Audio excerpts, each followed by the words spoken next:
Hello दोस्तों, आज की कहानी है एक थी वैश्या भाग 38। शिल्पा ने तीनों बहनों को अच्छी तरह से खाना खिला दिया था, लेकिन खुद ने कुछ नहीं खाया था।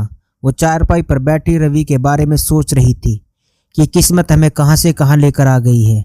कल तक हम दोनों एक दूसरे को देखे बिना रह नहीं सकते थे, और आज हालात ऐसे हो गए कि वो किसी की खुशी के खातिर अपनी मोहब्बत को कुर्बानी दे रहा है, और एक मैं हूँ अपने पिताजी की खुशी की खातिर चंदू से शादी कर रही हूँ। काश ऐसा हो जाए कि हमें हमारी मोहब्बत मिल जाए। तभी काजल शिल्पा के पास आती है। काजल, शिल्पा दीदी बाहर कोई आपको बुला रहा है। शिल्पा, कौन है? काजल, मुझे नहीं पता दीदी, वो कौन है? मैंने उन्हें इस गांव में पहले कभी नहीं देखा। शिल्पा बाहर जाकर देखती है। बाहर एक नौजवान लड़का खड़ा था। शिल्पा जी, आप कौन? मेरा नाम शिवम है। मैं और सुमित बहुत अच्छे दोस्त हैं। शिल्पा, सुमित तो घर पर नहीं है। शिवम जी, मैं चाहता हूँ कि सुमित सहारनपुर में है। दरअसल वो अस्पताल में भर्ती है। उसके एक छोटा सा एक्सीडेंट हो गया था, जिसके कारण उसकी आवाज़ चली गई है। शिल्पा रोते हुए, क्या हो गया मेरे भाई को? कैसे हो गया उसका एक्सीडेंट? शिवम, उसके गले की चोट आई है, कुछ दिनों में ठीक हो जाएगा। जब तक ठीक ना हो जाता वो शहर में ही रहेगा। आपका फ़ोन लग नहीं रहा था, इसलिए मुझे आपके घर आना पड़ा। अब मैं चलता हूँ, आप चाहे तो मेरे साथ चल सकती हो। शिल्पा, नहीं, मैं भी तुम्हारे साथ नहीं जा सकती, क्योंकि मैंने 3 बच्चों की जिम्मेदारी अपने सिर ली है। जब तक इनकी माँ नहीं आती मैं इन्हें छोड़कर कहीं नहीं जा सकती।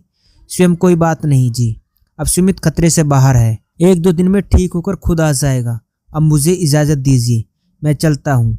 यह कहकर शिवम वहाँ से चला जाता है। दोपहर के 3 बज रहे थे। ममता और रमेश अपने घर आते हैं। शिल्पा उन्हें पानी पिलाती है और फिर खाना लगा देती है। रमेश और ममता खाना खाने लगते हैं। शिल्पा जल्दी से शिकंजी तैयार करती है और सबको गिलासों से देती है। शिल्पा, क्या रहा शहर में? क्या कुछ पता चला सुमन का? ममता, रिपोर्ट दर्ज कराई है। पुलिस ने कहा कि वो जल्दी जल्द मेरी बेटियों को मुझसे मिलवाएगी। उन्हें हमें आश्वासन तो दिया है, बाकी भगवान की मर्जी। शिल्पा, आप दिल छोटा मत करो, सब ठीक हो जाएगा। ममता, पलक और काजल तो मेरे पास ही बैठी हुई हैं, लेकिन क्या महक को मेरे आने की खबर नहीं हुई? कहाँ है वो? शिल्पा, मैं आपसे कुछ कहना चाहती हूँ।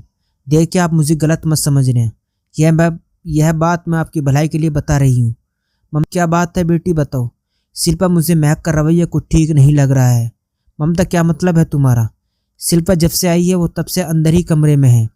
खाना खाने के लिए भी बुला कर लाई थी। खाना खाते हुए फिर से कमरे में चली गई। मुझे ऐसा लग रहा है वो किसी से फ़ोन पर बातें कर रही है। इस बारे में मैंने उससे पूछा तो वो बोली कि मैं तो भगवान से प्रार्थना कर रही हूँ। जरा आप ही बताइए, एक बेटी के लिए माँ से बढ़कर और कौन हो सकता है?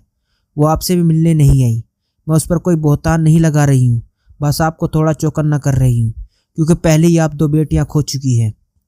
ममता, ये बात तो तुमने बहुत अच्छा किया, मुझे सारी बात बता दी। अब मैं इस पर कड़ी नज़र रखूँगी। काजल, जा महक को बुला कर ला, घर चलते हैं। काजल महक को बुला लाती है। महक माँ को देख कर, माँ आप कब आई? मुझे किसी ने बताया क्यों नहीं? पलक दीदी, मैंने आपको बताया तो था, लेकिन आपने मुझे कमरे से बाहर भगा दिया था। ममता को शिल्पा की बात पर विश्वास सा हो रहा था, क्योंकि महक कुछ अजीब सा ही बर्ताव कर रही थी। शिल्पा, कहाँ जाने की तैयारियां कर रही हैं आप? महक, बेटी अपने घर जा रही हूँ। शिल्पा, चलिए अंदर आइए। आप कहीं नहीं जा रही है, आज रात का खाना आप हमारे घर पर ही खाओगी।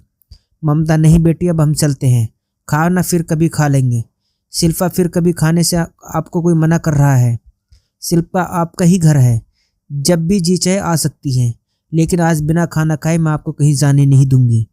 यह मेरा आखिरी फैसला है। पिताजी, मैं आपको कुछ सामान बताती हूँ, आप बाजार से लेकर आइए। रमेश, कहो क्या लाना है, मैं भी अब बाजार लेकर आता हूँ। शिल्पा, 5 किलो चावल, 10 किलो आटा और 3 किलो चीनी, 1 नमक का पैकेट और बाकी सभी मसाले के पैकेट ले आइए। और हाँ, 1 डिटर्जेंट पैकेट और हार्पिक जरूर लाना। रमेश राशन लाने के लिए चला जाता है। शिल्पा ने जानबूझकर रमेश को घर से दूर भेजा था, क्योंकि वह सुमित के एक्सीडेंट वाली बात रमेश से छुपाना चाहती थी। वो नहीं चाहती रमेश का दिल दुखी हो। भगवान ने कितना बड़ा दिल बनाया था शिल्पा का। वो किसी को भी किसी तरह का दुख नहीं पहुंचाना चाहती थी, लेकिन खुद अपने दिल में सबसे बड़ा दर्द छुपा कर बैठी हुई थी, रवि का दर्द। क्योंकि चंदू से शादी करना तो उसके लिए एक मजबूरी थी, वरना दिल तो उसका आज भी रवि के नाम से ही धड़कता है। उसकी ज़िंदगी में तो दुखों के बादल छाए हुए थे। न जाने ये बादल कब बरसेंगे और कब ये रात अंधेरी रात गुजरेगी और फिर कब सुबह होगी।